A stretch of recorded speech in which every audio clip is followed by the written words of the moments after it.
Hey everybody, checking in for the day. Today doing a video, we're going to talk about iron filtration and iron in water.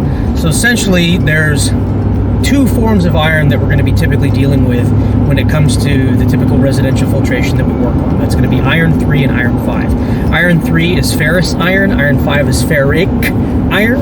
Iron 3 is a clear water iron. You can't see it, you can have high levels of it, but in the water itself is completely transparent. It hasn't become, or as we say, like it hasn't come out of solution yet. Iron 5, ferric iron, is the iron that's going to cloud your water, that's going to change the hue and the color of the water, that's going to add taste to the water, maybe even smell, depending on the level and other variables in chemistry.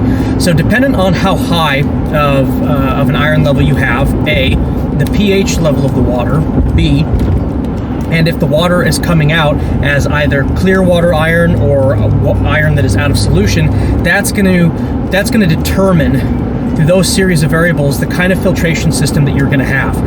For example, if you have acidic water, most systems in place that are going to remove the iron, you're going to have to neutralize that water before you can consistently remove the iron. When you have a really acidic water, most chemical interactions, catalytic medias and such, even the oxidizing of the iron, it makes it a bit difficult, a little bit more difficult than if the water's neutral. So you have to address that problem so you can consistently remove the iron. Certain medias do very well with clear water iron, whether or they'll oxidize it and then they can grab it out.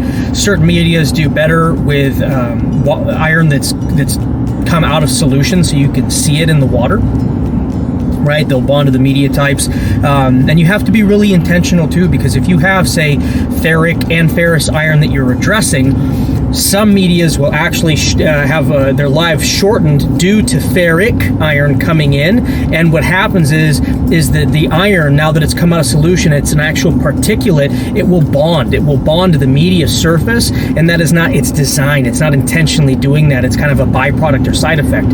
And so what happens is over time it bonds to the surface,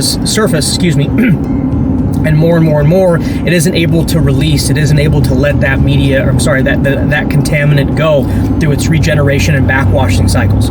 So that's it for now, guys. Just want to touch base on that, a little bit of chemistry and science there. Iron in my territory is really, really common at various levels, anywhere from it's barely registered all the way up to 30, 40 part per million in some of the parts in the valley here and some of the farms.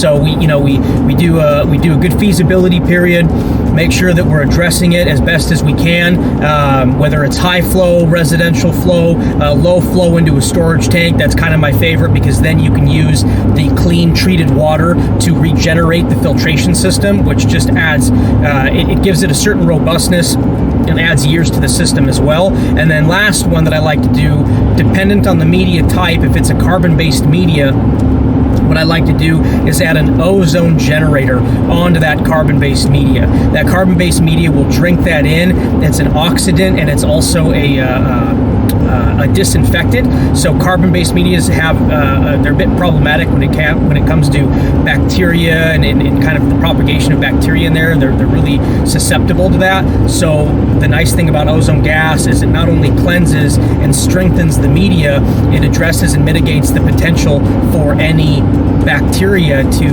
not so much enter in, but be able to stay there and live in there. And another cherry on top is the byproduct of ozone gas is just oxygen.